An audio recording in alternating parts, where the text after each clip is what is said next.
ఈ కార్యవర్గ సమావేశము సిఎండిపిఎఫ్లో ఉన్న కుటుంబ సభ్యులంతా ఏకకంఠంగా రాబోతున్న పరిస్థితిగత పరిస్థితులను బట్టి ఒకే కుటుంబంగా చర్చించుకోవడానికి మాత్రమే మనం ఇక్కడ చేరి ఉన్నాం.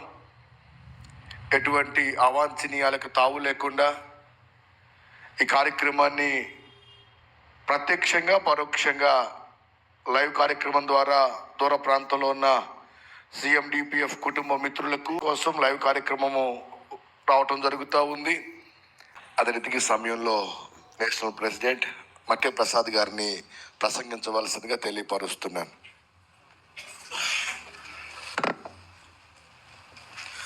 జేబీ మిత్రులారా, మరి ఈ దేశాన్ని మన క్రిస్టియన్లు అని చెప్పుకుంటాం. మనకి లేస్తే మన మీద కుల వివక్షత ఉంటుంది. ముస్లింల మీద, దళితుల మీద, కోయ, లంబాడి, గిరిజన బిడ్డల మీద అత్యాచారాలు, దాడులు, లవ్ మ్యారేజ్ చేసుకున్నారని చెప్పేసి తక్కువ కులం చేశారని ఆడబిడ్డలను చంపటం, అబ్బాయిలను చంపటం, రకరకాల సమస్యలు భారతదేశంలో రోజుకి ఎన్నో. రోజుకి ఈ భారతదేశంలో దళితుల మీద, గిరిజనుల మీద, కోయ, లంబాడి బిడ్డల మీద రోజుకి 30 హత్యలు జరుగుతున్నాయి ఈ భారతదేశం మీద. మరి ఎందుకు ఈ పార్టీలన్నీ ఎవరి పార్టీలు ఎందుకు మాట్లాడలేదు? ఈ పార్టీలు ఎక్కడైతే మాట్లాడితే వాళ్ళ మనుగడ తగ్గిపోయిద్దో అని చెప్పేసి మనలాంటి వాళ్ళం మాట్లాడి ఉద్యమం చేద్దామని ముందుకొస్తే మన మీద రకరకాల కేసులు పెట్టి, రకరకాల హత్యలు చేసి, రకరకాల నిందలేసి మనల్ని అంటరాని వాళ్ళగా ఇంకా అణచదొక్కుతున్నారు ఈ భారతదేశంలో. కాబట్టి మేము కూడా ఏదో పార్టీలో ఉండి ఓట్లు వేసి వచ్చిన వాళ్ళమే. మేము కూడా దళితుల మీద, క్రిస్టియన్ల మీద, ముస్లింల మీద దాడులు జరుగుతూ ఉంటాయి. నీ భారత తల్లికి చేయంటూ నీ భారతదేశంలో ఒక ఆడబిడ్డని నడి రోడ్డు మీద తిప్పినప్పుడు నీ భారత తల్లి నీకు గుర్తు రాలేదా? ఎందుకు ఇంత వివక్షత? ఎక్కడ క్రైస్తవులు బైబిల్ పట్టుకుని సువార్త ప్రకటించడానికి వెళ్తే అక్కడ వెంటబడి కొడుతున్నారు, కారణాలు ఏమిటి అని ప్రశ్నించడానికి ఏ ఒక్క నాయకుడు కూడా మన పక్షాన నిలబడటం లేదు. ఒక్కసారి మీ చేతిలో ఉన్న గూగుల్లోకి వెళ్ళి క్రైస్తవుల మీద దాడులు అని సెర్చ్ చేస్తే చాలు 2024వ సంవత్సరం 25వ సంవత్సరంలో సుమారు 15 నుంచి 20 వరకు అతిపెద్ద దాడులు క్రైస్తవుల మీద జరిగినా కానీ ఏ ఒక్క చోట కూడా ఎఫ్ఐఆర్ కాపీతో బయటికి పంపించేస్తున్నారు తప్ప అరెస్ట్ చేసిన దాఖలాలు లేవు.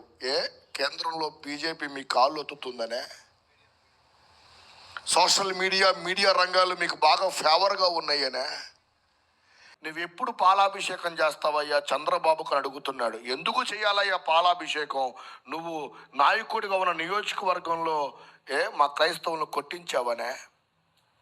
ఈరోజు క్రైస్తవ మైనార్టీ లీడర్లుగా పిలువబడుతూ, క్రైస్తవ మైనార్టీ చైర్మన్లుగా పిలువబడుతున్న మీరు కూడా ఆ పదవులకో పరిమితమయ్యారు తప్ప క్రైస్తవులకి దాడి జరిగితే వచ్చి ప్రెస్ మీట్ పెట్టే క్రైస్తవ మైనార్టీ లీడర్ ఒక్కడ కూడా కనపట్టలేదు. ఈరోజు మొన్నటికి మొన్న ఉండి నియోజకవర్గంలో సుమారు 7 చర్చిలు పాడేశారయ్యా బాబు, మా క్రైస్తవ దేవాలయాలు పాడేశారు, మేము మతపరంగా ఆరాధించుకునే క్రైస్తవ దేవాలయాలను కూలగొట్టారు అని ఇస్మాయిల్ గారు టవర్ ఎక్కితే ఏ ఒక్క మీడియా ఛానల్ కూడా వచ్చి మేము మీకు భరోసాగా ఉంటామని చెప్పిన పాపాన పోలేదు.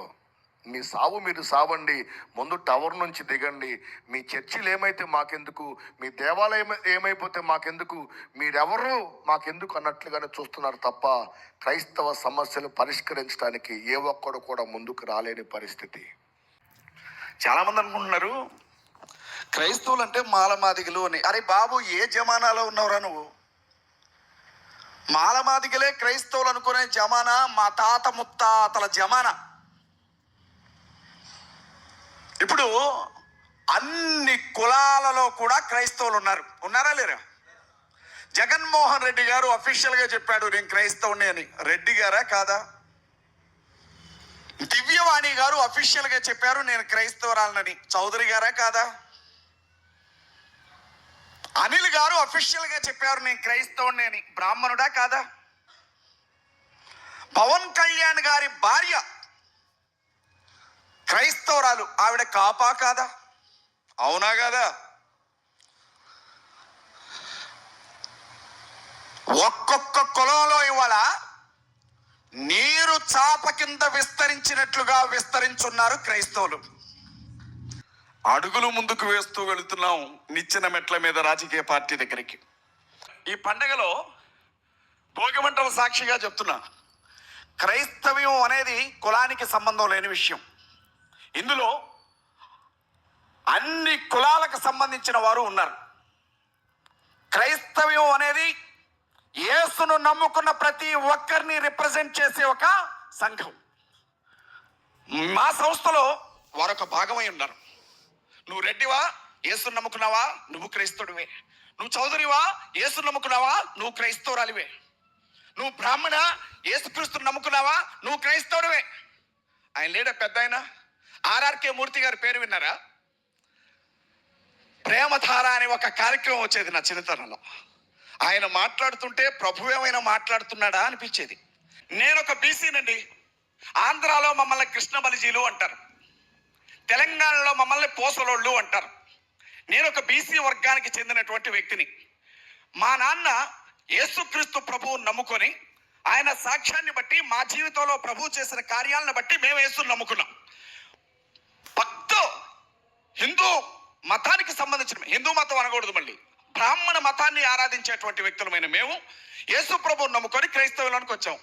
కానీ మమ్మల్ని ఇప్పటికీ పోసలోళ్ళనే అంటున్నారు. మాకు బీసీ ఏనే ఉంది. ఉందా? ఉంది. ఓసీ కులాలకు సంబంధించిన ఎవరైనా యేసు ప్రభువుని నమ్ముకుంటే వారిని ఓసీ క్రైస్తవులుగానే పరిగణిస్తారు. వాళ్ళ కులం మారదు. ఒక రెడ్డి యేసుని నమ్ముకున్నంత మాత్రాన తన కులం మారదు. ఒక వెలమ యేసుని నమ్ముకున్నా తన కులం మారదు. ఒక కమ్మ యేసుని నమ్ముకున్నా తన కులం మారదు. రేపు చంద్రబాబు నాయుడే యేసుని నమ్ముకున్నా అతను నాయుడిగానే ఉంటాడు, అతని కులం మారదు. ఒక బీసీ యేసుని నమ్మితే ఒక యాదవ్ గాని, ఒక గౌడ గాని, కమ్మరి గాని, కుమ్మరి గాని, చాకలి గాని, మంగలి గాని 156 కులాల్లో ఎవరు యేసుని నమ్మినా వాళ్ళ కులం మారదు. ఒక ఎస్టీ లంబాడి గాని, కోయ గాని, నాయపకోడు గాని, గుత్తికోయ గాని, గోండు గాని యేసుని నమ్మితే వారి కులాలు మారు. కానీ ఒక్క మాల మాదిగలు యేసుని నమ్మగానే మీరు మాల మాదిగల్లో ఉండకూడదు, మీరంతా బీసీసీకి వెళ్ళిపోండి అని అంటున్నారే. ఎస్సీలకు మత స్వేచ్ఛ హక్కు లేదా అని చెప్పి నేను అడుగుతున్నా ఇవాళ.